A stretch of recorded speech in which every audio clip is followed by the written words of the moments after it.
What are we supposed to understand from the Kabbalah in part 1 of the lesson? We are supposed to understand that the Blessed Holy One was no longer alone.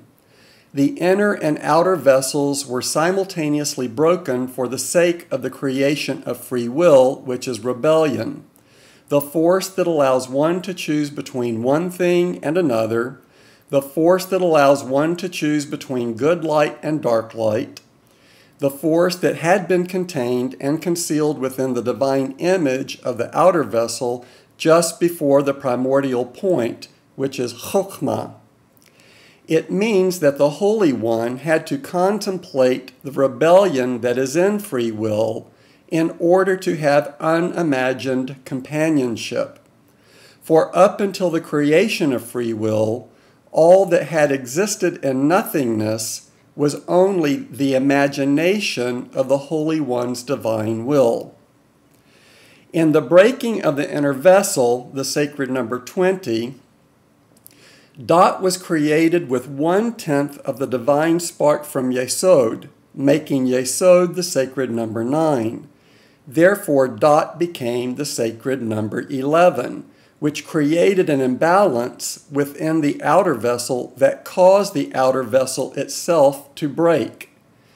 The 1/10 divine spark given to Dot was for the sake of companionship, for the creation of free will.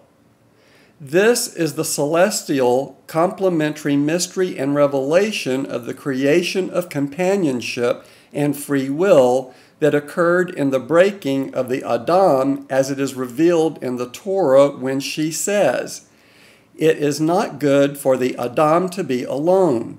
I will make a fitting helper for him." So the sacred names of God cast a deep sleep upon the Adam, and while he slept, took one of his ribs and closed up the flesh at that spot. And the God of mercy and judgment fashioned the rib that was taken from the Adam and made it into a woman. For without rebellion, which is an attribute of Dot, one is not able to make a choice between one thing and another, just as without a woman, the Adam was not able to make a free will choice without the presence of rebellion. In other words, the Adam could not be given free will unless his vessel also became broken. This is the mystery of the celestial number 3, as Koheleth wisely revealed. A lone and solitary man who has neither son nor brother has no end to his toil. 2 are better than 1, for they get a greater return for their labor. Where 1 can be overpowered, 2 can resist attack. But a 3-ply cord is not easily severed. Ecclesiastes 4:7-12, which I've paraphrased. This is the revelation of the 3 pillars upon which Malchut labors. It is the revelation of Yesod who bears the weight of Malchut upon his shoulders when the tree of life, which we call the world, is turned upside down. For if one is not able to make a choice between one thing and another, then free will does not exist in this world or any other. And in order that free will would come into existence in complementary places, a divine spark was taken from one and given to the other, favoring Dot over Yesod and woman over man. This is how the Kabbalah is spoken and how it is understood.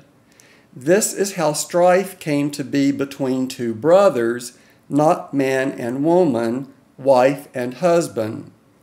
And now we arrive at the mystery of the revelation of what is to come in the end of days, as it is written, "In the east, the west, and the south, heaven and earth touch each other.